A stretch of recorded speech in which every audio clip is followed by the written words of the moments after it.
Good morning, guys. It's Jono here with our 3-minute sort of investment take on the week just gone and the week ahead. I'll try and cram it in, but it was a really busy week last week. The virus hasn't had any impact whatsoever on investment markets. Markets remain at their highs. Chinese markets only about 3% lower than where it was when the virus was announced.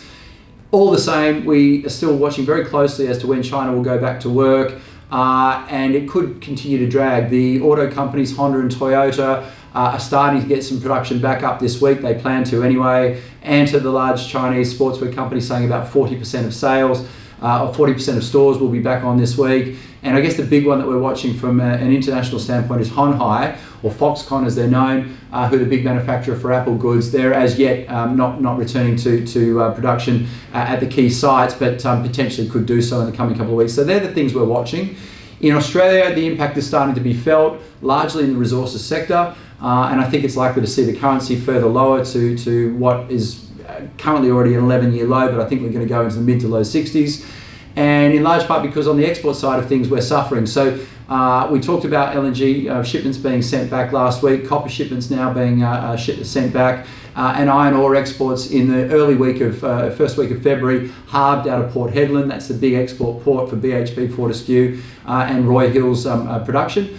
So it's very likely the trade side of things is going to weaken up a little bit. So that's something to watch, and also the corporate earnings side of the miners in the coming 6 months. We get BHP's report on Tuesday night, our time. So corporate results, let's be really quick. CBA numbers were good, capital position was excellent, but the stock is now on the biggest premium against its peer group that it's traded on, so it's hard to get excited.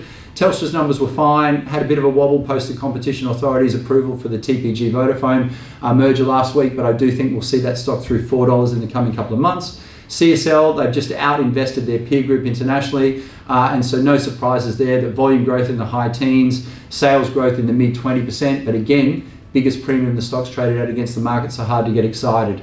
The disappointments, Boral had a 10% downgrade, but there is now some sort of shareholder activism emerging. The CEO's been kicked out a little early. There's some really good breakup opportunity in Boral, so we added to our positions. Downer had some very weak cash flows. Again, the market's starting to fret on asset sales there, but I do think in the mid-sixes it looks really good. Challenger had a fantastic surprise last week, but it's now a little bit expensive. We bought that really well in the low 6s, but now in the low to mid 10s I think probably does get a bit expensive. And then later this week, we're going to get two companies that we're pretty keen on reporting. IWF tomorrow, that's had to come back after we've trimmed some positions, but again, we'll be looking to buy that stock in the mid to high 6s. And Webjet, we should get a pretty good update. Unfortunately, on the operational side of things, they'll be impacted by the bushfire and the virus, but equally too, we should get a really key update on where they are at in the potential for them to be selling themselves off, with a lot of rumours of private equity taking a look. Anyway, I've tried to keep it brief. Hope you have a great week. We'll have more next week.